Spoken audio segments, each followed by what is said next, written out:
साथियों, राधे राधे। कैसे हैं आप? उम्मीद आप अच्छे होंगे।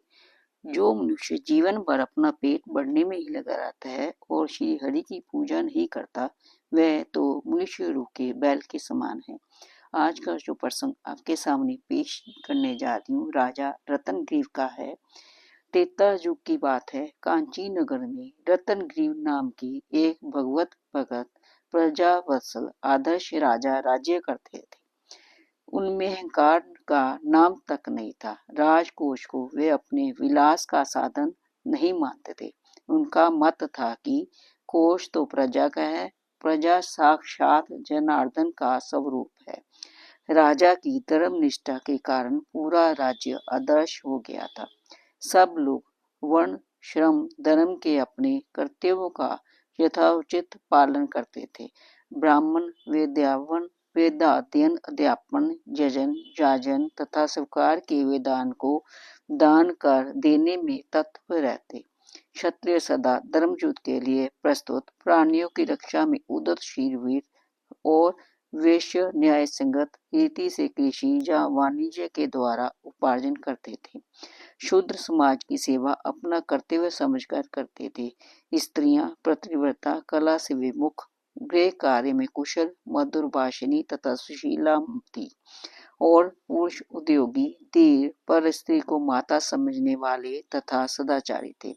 सब लोग सदा भगवान के जप में लगे रहते। सब भगवत भगत थे। दया, सत्य, शम, दम, दान आदि पूरे राज्य में व्यापक थे। कहीं कोई असत्य बोलने वाला, चोर, आचारहीन, कटुभाषी नहीं था। राजा प्रजा से उत्पादन का केवल छठा भाग ही लेते थे। दूसरा कोई भी कर प्रजा पर नहीं था। ये कर भी प्राय प्रजा के हित में ही लगाया जाता था। राजा की आयु का बड़ा भाग कर्तव्य पालन करते हुए व्यतीत हो गया। अब राजा ने अपना शेष समय तीर्थवास और भगवान के भजन में लगाने का निश्चय किया। उन्होंने रानी से सम्मति ली। पतिव्रता पत्नी ने पति का समर्थन किया। राजा ने राज्य का भार पुत्र को सौंपकर तीर्थ यात्रा की तैयारी की। उस दिन रात्रि में उन्होंने स्वप्न में एक तेजस्वी ब्राह्मण को देखा। दूसरे दिन राजा के पास एक जटा वलकधारी तपस्वी ब्राह्मण आए।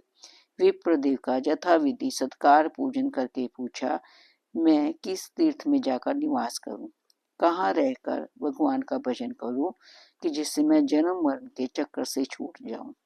ब्राह्मण ने अयोध्या, हरिद्वार, अवंतिका, कांची, काशी आदि तीर्थों का महात्म्य बतलाते हुए बताया कि राजा को श्री पुरुषोत्तमपुरी में जाकर निवास करना चाहिए। तीर्थ यात्रा की विधि पूछने पर उन्होंने कहा, तीर्थ यात्रा के लिए श्रद्धापूर्वक निश्चय करके भगवान में ही मन लगाना चाहिए। स्त्री, पुत्र, धन, संपत्ति को अनित्य समझकर इनका मोह सर्वथा त्याग देना चाहिए। तीर्थ यात्री भगवान का नाम उच्चारण करता हुआ घर से निकले और एक ओर जाकर किसी जलाशय पर शोर करा के स्नान करे। तीर्थों में मनुष्य के पाप उनके केशों में आश्चर्य से ही रह जाते हैं। इसी से मुंडन कराने की विधि है। लोग छोड़कर दंड, कमंडल और आसन लेकर तीर्थ यात्री के वेश में चले। श्री हरि के क्षेत्र की ओर जिसके चरण जा रहे हैं, भगवान की सेवा में जिसके हाथ लगे हैं, श्री नारायण के चिंतन में उसका चित्त लगा है, जिसकी जीव पर अखंड भगवान नाम विराजमान है, जो भगवान के ज्ञान को ही विद्या, भगवत प्राप्ति के साधन को ही तप और नारायण की सेवाओं को अपनी कीर्ति मानता है, उसकी तीर्थ यात्रा सफल है। भगवान नाम का उच्च स्वर से कीर्तन करते हुए तीर्थ यात्री को पैदल ही चलना चाहिए। कोई भी सवारी काम लेने से तीर्थ यात्रा का फल कम हो जाता है। राजा ने विधि पूर्वक तीर्थ यात्रा का निश्चय किया। उन्होंने राज्य में घोषणा कर दी कि यमदंड से मुक्त होकर भगवान को पाने की इच्छा से जो भी मेरे साथ चलना चाहे चले। इस राजज्ञा की घोषणा होने पर बहुत से नर नारी उत्साहपूर्वक राजा के साथ पुरुषोत्तम क्षेत्र जाने को उद्यत हो गए। मन को काम आदि दोषों से अलग करके भगवान में लगाकर भगवान नाम का कीर्तन करते हुए वे सब लोग एक कोस गए। वहां शोर करा के स्नान किया। मार्ग में भगवान की कथा कहते सुनते, भगवान की लीला एवं गुणों के ललित पदों का गान करते, दीन दुखियों को दान देते सब लोग गंडकी के किनारे पहुंचे। ब्राह्मण ने राजा से कहा, राजन, जिसके मस्तक पर तुलसी दल हो, हृदय पर सुंदर शालग्राम खिला हो, मुंह से राम नाम का उच्चारण या कान से उसका श्रवण होता हो, वह संसार से निश्चय मुक्त हो जाता है। राजा ने सबके साथ वहां गंड की तीर्थ में स्नान तर्पण करके आदि भगवान का शालग्राम का पूजन किया। वहां से चलकर सब लोग गंगा सागर संगम पर पहुंचे। तब राजा भगवत दर्शन लालसा बहुत तीव्र हो गई। जब ब्राह्मण ने बताया, हम नील पर्वत के घेरे में आ गए हैं, यह भगवान की महिमा का प्रत्यक्ष प्रभाव है, तब तो राजा और भी उत्सुक हो उठे। उनकी उत्कंठा देखकर ब्राह्मण ने आदेश दिया, जब तक भगवान के दर्शन न हो जाएं, तब तक सब लोग यही बैठकर भगवान का नाम कीर्तन करें। वे भक्त वत्सल प्रभु कभी भक्त की अपेक्षा नहीं करते। सब लोग निर्जल उपवास कर रहे थे। सबके मन में भगवान के दर्शनों की तीव्र लालसा थी।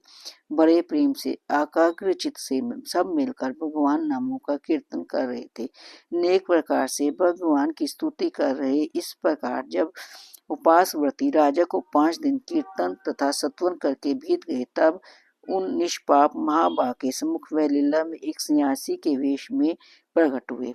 राजा ने ओम विश्वने नमः कहकर उन्हें नमस्कार किया, पाद्य अर्ध आदि से पूजन किया। राजा ने कहा, प्रभु, जब मुझे आपने दर्शन दिया है, तब अब अवश्य श्री गोविंद भी मुझे दर्शन देंगे।